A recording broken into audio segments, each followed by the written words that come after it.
Hello, beautiful souls. So let's look at hate speech and how we can use it not only for personal development, but also how we can grow from it and be able to respond to it in a way that's healthy. So, first of all, hate speech is basically judgments, negative opinions, if you will, of other people. So, for instance, someone saying, "Oh, I don't like your skin color, your religion, your hair," whatever it might be. So this is that person's negative opinion of someone else, their judgment of someone else. And so we can look at this the way we would look at any negative judgment. And if I'm the one saying it, one of the things I can do is look at it as any judgment I'm making about someone else is actually a reflection of me. Right? So I'm pointing at them, but that classic, I have three fingers pointing back. Judgment of other is judgment of self.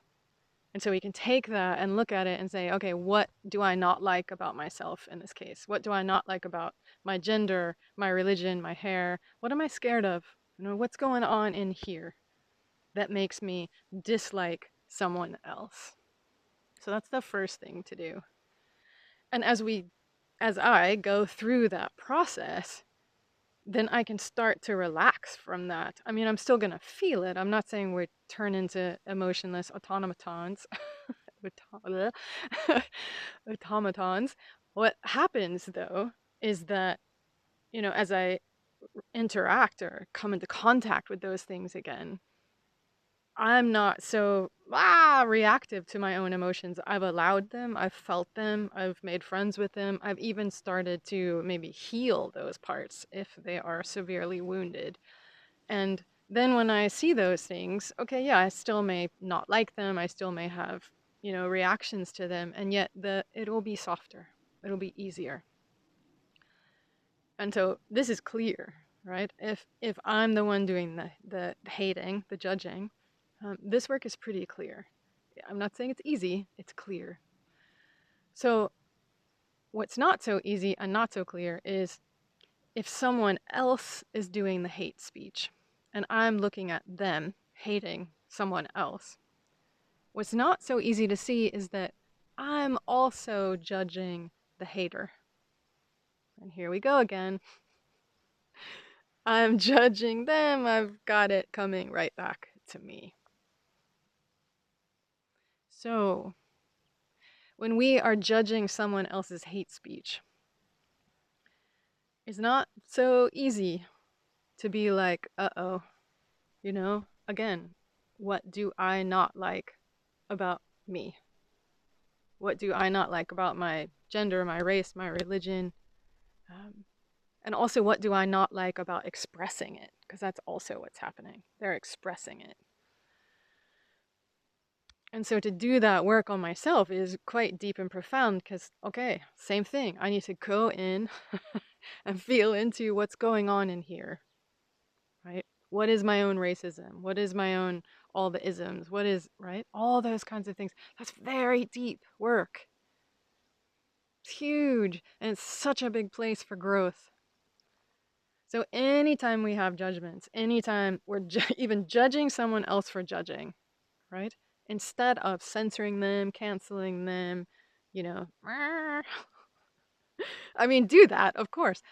Instead of just doing that, bring it back. Use it as a moment of growth, as a huge opportunity, this big gift that you have. And what I noticed is that as I do that, I'm actually willing to interact with people. So, for instance, I belong to this Telegram group in the region that I live in, and someone said something rather mean, and everyone was just kind of stunned into silence, or they didn't say a whole lot about it. Someone else did agree, um, and my initial thought was stress, right? Fight, fight, fawn, freeze. Ah, and I was like, ooh, okay, what's going on in here? And I sat with it and I felt through it and I realized, yeah, okay, I have those things in me, all the things that person said. Yep, it's all in here. I sat with them. I looked at, you can even do things like, when have I done that before? Um, and what happened? When has it been done to me before, right? There's all kinds of things you can do with this. One suggestion also is to see the benefit of it. Like how could that person possibly help the person who's being hated on, um, to look at themselves more clearly, right? And I can also look at when I've done it before, has, how could it have helped or how did it help the other person see themselves more clearly? Now, maybe it didn't. And it's also something, if you want to get even bigger, that's something else you can do too. Like, woo, really widen and not just look at it as a negative, but also see the positives of it. That's more of a ninja move. And it's a nice one to do. So I sat with this, because I felt it was really offensive, and I thought, I don't, I don't want to just, you know, freeze or fly, and I don't want to fight, and I don't want to fawn. So I sat with it, and I looked into, my own reactions about what this person had said, and wow, it was very beautiful, and I was able to craft a response to this person where I wasn't aggressive. Um, I didn't try and censor them. I didn't try and make them like me, and I didn't ignore it. I didn't pretend like it hadn't happened. So I addressed it in this really nice, balanced way. It was magnificent.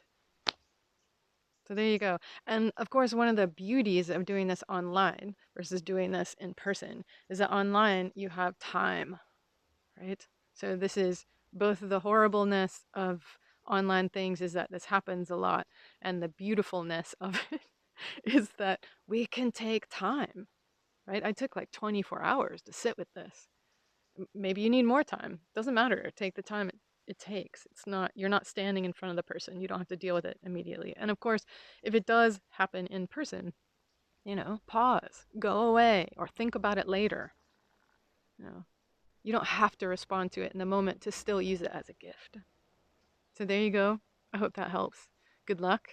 And may we all grow up some around this. Yay!